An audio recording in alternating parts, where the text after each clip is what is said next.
Mixing music is a delicate process that requires a keen ear, technical knowledge, and an understanding of musical elements. The order in which instruments are mixed can significantly impact the final sound of a track. Here's a guide on the top 5 order of importance when mixing instruments in music. Drums.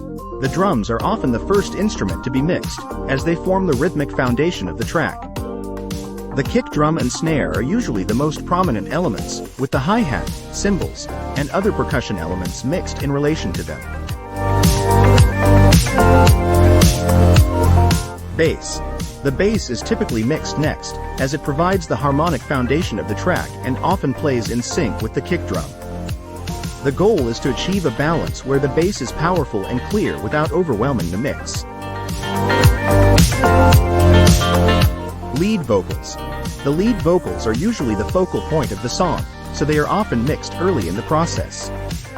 The aim is to make the vocals clear and prominent, but still blend well with the rest of the mix. Rhythm instruments. Rhythm instruments such as guitars and keyboards are usually mixed next. These instruments provide the harmonic context for the vocals and often play a significant role in defining the song's overall sound. Lead instruments.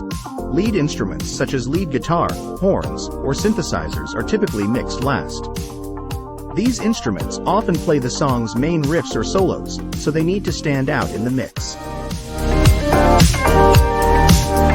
These are just guidelines. The most important thing is to trust your ears and make decisions that serve the song. Happy mixing!